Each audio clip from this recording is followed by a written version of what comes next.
तपाई यतिखेर हेर्दै हुनुहुन्छ त्रिशुली खबर टिभी। 24 घण्टा ताजा खबरको लागि हाम्रो च्यानललाई सब्स्क्राइब गर्नुहोला, नजिक रहेको बेल आइकन दबाई हामीसँग जोडिनुहोला। सत्तारूढ गठबन्धन चुनावकै कारण भत्किने खतरा, स्थानीय तहमा नेकपा एमालेको जित सुनिश्चित छ। एमाले अध्यक्ष केपी शर्मा ओली निर्वाचन आयोग कांग्रेसतिर झुकेको आरोप। नेपाली कांग्रेसको बोलीप्रति माओवादी केन्द्रका अध्यक्ष प्रचण्ड भई आक्रोश। गठबन्धनबाट बाहिरिएको जनमोर्चाले भन्यो सरकारलाई दिएको समर्थन अझै पनि कायमी छ। अमेरिका पठाइयो एमसीसी सम्झौता अनुमोदन भएको पत्र। वाशिङटनमा खुसी व्याख्यात्मक घोषणाबारे मौन। आफ्नो पार्टी जोगाउन एमसीसीमा समर्थन गरेको भनेपछि माधव कुमार नेपाललाई डा बाबुराम भट्टराईको ठाडो प्रश्न। नेपालको प्रतिवेदनमाथि 9 समूहमा छलफल। आखिर किन एमसीसी बारे झलनाथ खनाल युटर्न भए? अहिले यो बहस स्थगित गर्ने निर्णय। माधव नेपाललाई बाबुराम भट्टराईको कटाक्ष। सरकारबाट बाहिरिनुपर्ने डरले एमसीसी पास गर्ने अनि नानाथरी तर्क गर्ने। स्थानीय तहको चुनाव जित्न कसियो नेपाली कांग्रेस। नेकपा सरकारको भण्डाफोर गर्दै टोलटोलसम्म पुग्ने अभियान सुरु। आफ्ना उम्मेदवारलाई विजयी बनाउन कांग्रेसको अपिल।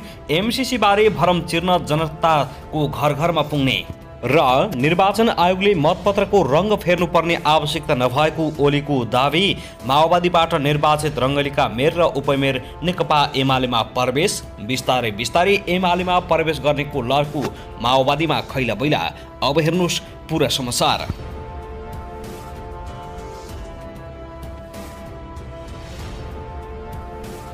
दर्शकबिन नमस्कार, तपाईलाई हार्दिक स्वागत छ हाम्रो च्यानल त्रिशुली खबर टिभीमा। यदि हाम्रो च्यानललाई अहिलेसम्म सब्स्क्राइब गर्नुभएको छैन भने सब्स्क्राइब गरी नजिक रहेको बेल आइकन दबाई हामीसँग जोडिनुहोला। दर्शकबिन सदा झैं आज पनि हामी तपाईहरुमाझ निकै महत्त्वपूर्ण खबरका साथ उपस्थित भइसकेका छौं। यो भिडियोलाई अन्तिमसम्म हेरी हामीले साथ दिनुहोला। दर्शकबिन हाम्रो मेहनतको लागि एउटा सानो लाइक गर्न पनि नभुल्नुहोला।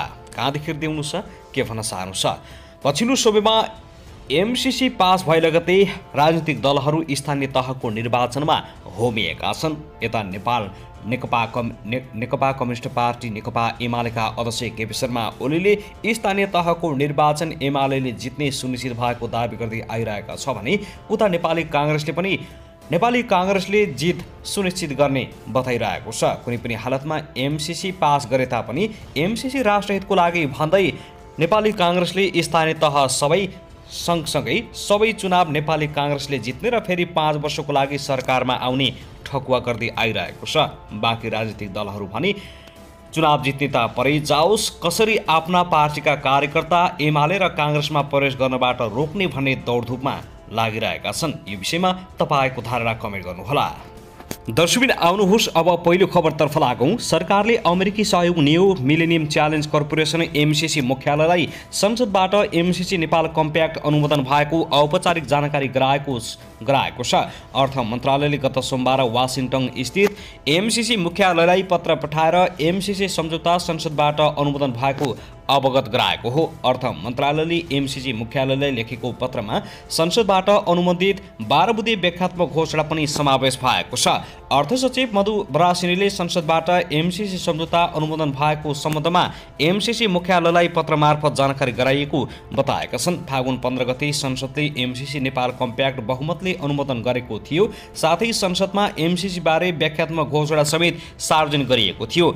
अमेरिकाले फागुन 16 गते भित्र एमसीसी नेपाल कम्प्याक्ट नेपालको संसदले अनुमोदन नगरे उक्त कम्प्याक्ट अन्तर्गतको 50 करोड अमेरिकी डलर अनुदान सहायता फिर्ता लैजाने चेतावनी दिएको थियो। अर्थमन्त्री जनार्दन शर्माले संसदमा पेश गरेको व्याख्यात्मक घोषणामा एमसीसी नेपाल कम्प्याक्टको पक्षमा भएका कारण नेपाल अमेरिकाको इन्डो प्यासिफिक ट्रान्जिसन लगायत कुनै पनि सामरिक सैन्य वा सुरक्षा गठबन्धनमा आबद्ध भएको मानिने छैन भनी स्पष्ट घोषणा गरिएको थियो। त्यस्तै देशको मूल कानुनको रूपमा रहेको नेपालको संविधान कम्प्याक्ट र कम्प्याक्टसँग सम्बन्धित अन्य सम्झौताहरू भन्दा माथि रहेको भनी घोषणा गरिएको थियो। अमेरिकाले र एमसीसी मुख्यालयले एमसीसी सम्झौता नेपालको संसदबाट अनुमोदन भएकोमा स्वागत गरे पनि 12 बुँदे व्याख्यात्मक घोषणाप्रति भने स्पष्ट शब्दमा केही बोलेको छैन। अन्तर्राष्ट्रिय कानुनका विज्ञहरूले चाहिँ व्याख्यात्मक घोषणाप्रति मौन रहनुको अर्थ पनि त्यसलाई स्वीकार गर्नु सरह मानिने तर्क गरेका छन्।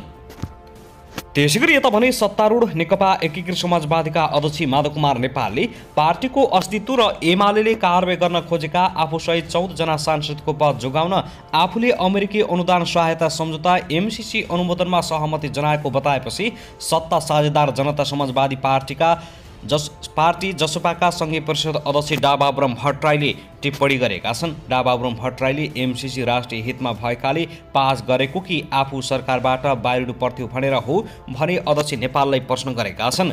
आफ्नो पार्टी समाप्त हुन्छ भनेर एमसीसीमा सहमति जनाइएको हो भने राष्ट्रिय हितभन्दा पार्टीगत स्वार्थ ठुलो हो भनेर डा भट्टराईले सोधेका छन्। एमसीसी अनुदान सम्झौता संसदबाट पारित गरिएको राष्ट्रिय हितमा भएकाले हो कि पास नगरिएको भए सरकारबाट बाहिरिनु पर्थ्यो वा पार्टी नै समाप्त हुन्थ्यो भनेर हो, डा भट्टराईले सामाजिक सञ्जाल मार्फत प्रश्न गरेका छन्। राष्ट्रिय हितभन्दा पार्टीको हित वा सत्ता स्वार्थलाई माथि राख्नु कति ठिक हो? राष्ट्रिय हित विपरीत भए पास गर्न मिल्छ? यो कस्तो राजनीति हो?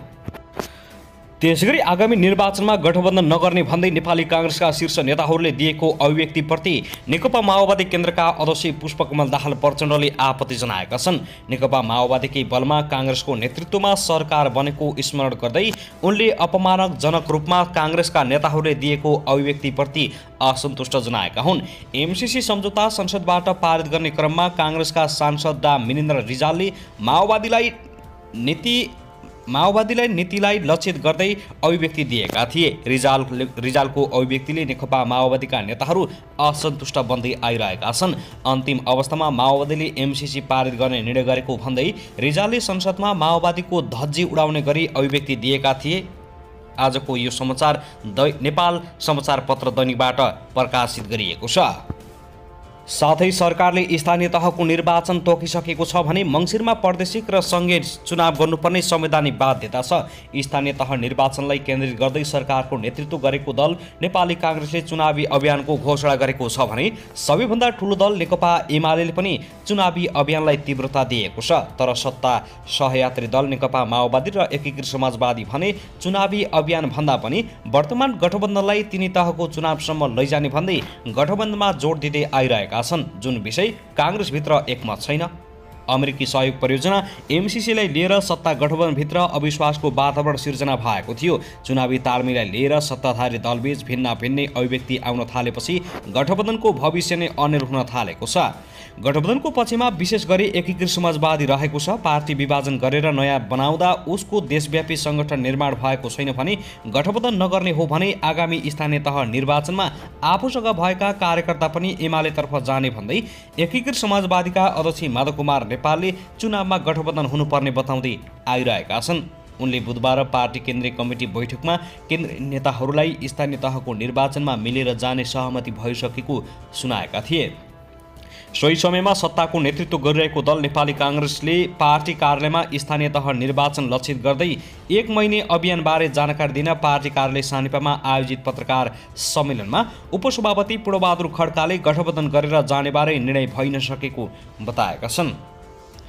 नेपालको भनाइ थियो, हामीले चुनावको तयारीको सन्दर्भमा गठबन्धन दलहरूसँग पनि कुराकानी गरिरहेका छौँ। हाम्रो सहमति रहेको छ। निर्वाचनमा पनि हामी मिलेर जान्छौँ। सबै ठाउँमा मिल्न सकिँदैन भने पनि जति ठाउँमा मिल्न सकिन्छ मिलेर जाने हो। त्यसका निम्ति हामीसँग भएको शक्तिको हेक्का पनि आफैलाई हुनु पर्यो। ठिक मूल्याङ्कन गर्नु पर्यो।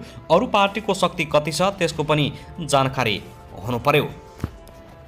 दर्शकबिन त्यसैगरी नेकपा एमालेका अध्यक्ष एवं पूर्व प्रधानमन्त्री केपी शर्मा ओलीले आफ्नो पार्टीप्रति जनलहर सिर्जना भएकाले स्थानीय तहको निर्वाचनमा जित हासिल गर्ने ठकुवा गरेका छन्। एमाले जिल्ला कमिटी मोरङद्वारा मोरङको रङ्गेलीमा आयोजित तराई मधेस विरोध जनसभालाई सम्बोधन गर्दै उनले समृद्धको यात्रामा कतै पनि नअल्मलिकन देशव्यापी रूपमा लाग्ने विश्वास दिलाएका छन्।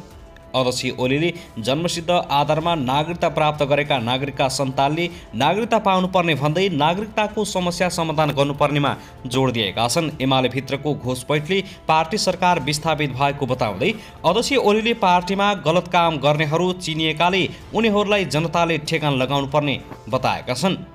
उनले आफ्नो पार्टी जनताका माझमा निकै बलियो भएको तर्क गर्दै विगतमा एमाले सही नीतिका कारण नेपालको भूमि फिर्ता ल्याएको दावी गरेका छन्। आफ्नो नेतृत्वमा बनेको सरकारले रक्सौल काठमाडौँ रेल सेवा, सुरुङ मार्ग, काठमाडौँमा बन्दरगाह जस्ता राष्ट्रिय गौरवको योजना ल्याएको बताउँदै अध्यक्ष ओलीले कोभिड-19 को महामारीबाट नागरिकको जीवन सुरक्षा गर्न हरसम्भव प्रयास गरेको बताएका छन्। सरकारले एकै दिन 396 अस्पताल र 265वटा सडक शिलान्यास गरेको स्मरण गर्दै उनले जनताका हितका निम्ति आएका यस्ता योजनाहरूलाई सरकारले काट्न नहुने धारणा राखेका छन्।